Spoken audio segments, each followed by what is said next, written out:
Apprenez le français facilement, rapidement et avec plaisir. Abonnez-vous et commencez votre aventure linguistique avec nous. Bonjour Clara, plus que jamais. Ces dernières semaines, j'ai lu énormément sur le sujet. Plus je découvre ces approches, plus je me rends compte que notre façon d'enseigner a besoin d'un vrai souffle nouveau. C'est sûr, les enfants d'aujourd'hui ne sont pas les mêmes qu'il y a 20 ans. Leur environnement, leurs sources d'information, même leur façon de penser, tout a changé. Exactement. Et c'est pour ça qu'on doit adapter notre pédagogie. Par exemple, la méthode Montessori m'a particulièrement marquée. L'idée que l'enfant choisisse lui-même son activité dans un environnement soigneusement préparé me semble très pertinente. Oui, et ce qui est intéressant, c'est que même dans une école classique, on peut s'inspirer de Montessori. Par exemple, mettre à disposition des enfants des coins de travail autonomes avec du matériel concret. Justement, l'autre jour, j'ai visité une petite école privée qui a intégré ce principe. Dans une classe de CE1, il y avait une table pour les mathématiques avec des perles colorées, une pour la lecture avec des livres adaptés à différents niveaux et une pour les sciences avec des expériences simples. Les enfants se déplaçaient librement, mais restaient concentrés. Et le rôle de l'enseignant dans ce cas?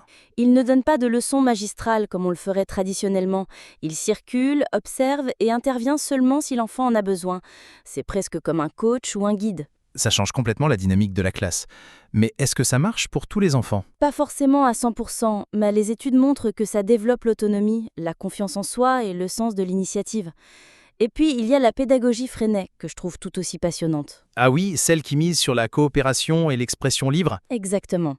Dans cette approche, les enfants font par exemple un journal de classe. Ils écrivent des articles, dessinent, posent des questions. Ça les oblige à structurer leurs idées, à travailler en équipe et à être créatifs. C'est aussi une bonne manière d'intégrer les matières. En préparant un article sur une plante, par exemple, ils peuvent travailler à la fois la biologie, la rédaction et même l'art. Oui, et Freinet encourage aussi les correspondances entre écoles. Les enfants écrivent à d'autres élèves dans une autre ville ou un autre pays. Ça donne un vrai sens à l'écriture car ils savent qu'il y a un lecteur réel. Tu sais, ça me fait penser à un autre courant, l'éducation en plein air. Les écoles forestières en Scandinavie sont impressionnantes. Les enfants passent parfois 6 heures par jour dehors, même sous la neige. Oui, et ils apprennent en manipulant, en observant, en explorant. Par exemple, au lieu d'expliquer en classe la photosynthèse, l'enseignant emmène les enfants dans la forêt, leur fait observer les feuilles, mesurer la lumière, sentir l'humidité. L'apprentissage devient concret. C'est vrai que ça marque plus l'esprit que de simples images dans un manuel. Et puis ça répond aussi à un problème actuel, le manque de mouvement. Exactement. L'éducation physique ne devrait pas se limiter à 2 heures par semaine.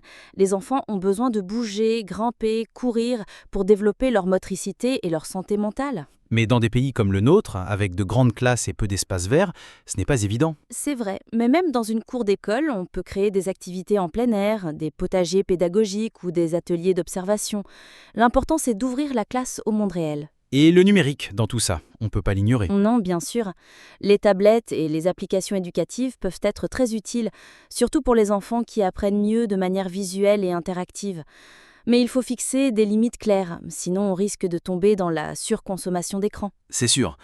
On pourrait par exemple utiliser le numérique pour des recherches, des projets créatifs, mais garder les exercices d'écriture et de calcul sur papier. C'est ce que font certaines écoles hybrides. Elles intègrent des moments de travail numérique et d'autres 100% déconnectés. Ça permet de profiter des avantages des deux mondes. Tu sais à quoi je pense? À l'importance d'impliquer les parents dans tout ça. Oui, absolument. Quand les parents participent, ça change tout.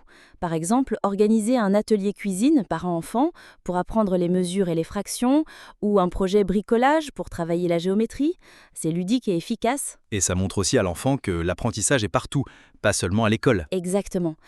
Un autre aspect qu'on oublie parfois, c'est l'éducation émotionnelle. Tu veux dire apprendre aux enfants à reconnaître et gérer leurs émotions? Oui, dans certaines écoles, on commence la journée par un cercle de parole.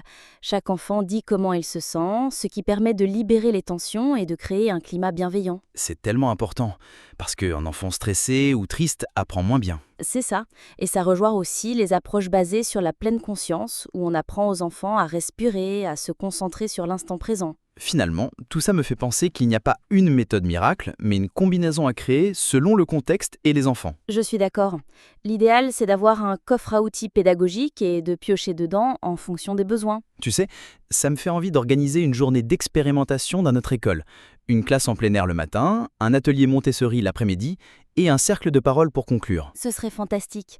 Et on pourrait inviter les parents pour qu'ils voient par eux-mêmes l'impact sur leurs enfants. Oui, parce que changer l'éducation, ça se fait pas seulement entre enseignants, c'est une mission collective. Absolument. Et plus on partagera nos expériences, plus on donnera envie à d'autres de tenter l'aventure. Bonjour Youssef.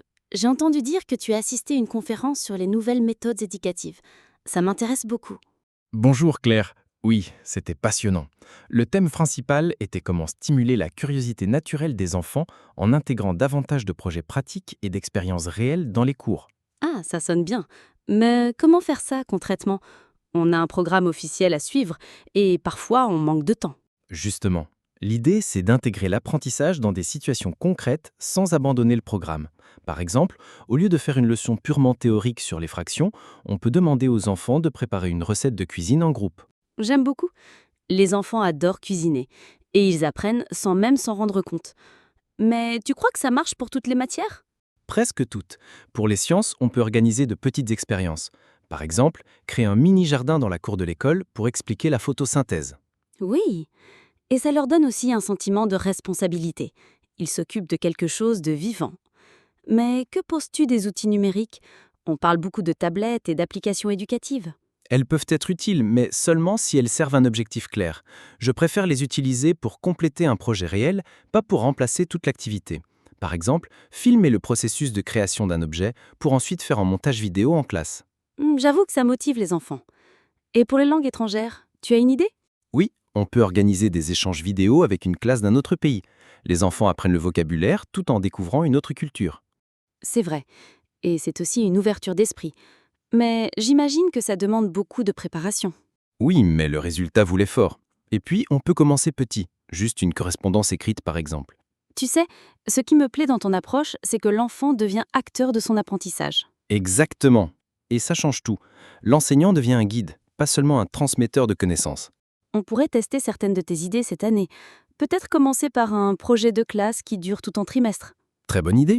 On peut même laisser les enfants choisir le thème, dans un cadre précis. Ça développe leur autonomie et leur créativité. Je sens que nos élèves vont adorer. Et les parents aussi, s'ils voient que leurs enfants rentrent de l'école avec des histoires passionnantes à raconter. Oui, et ça renforce le lien école-famille.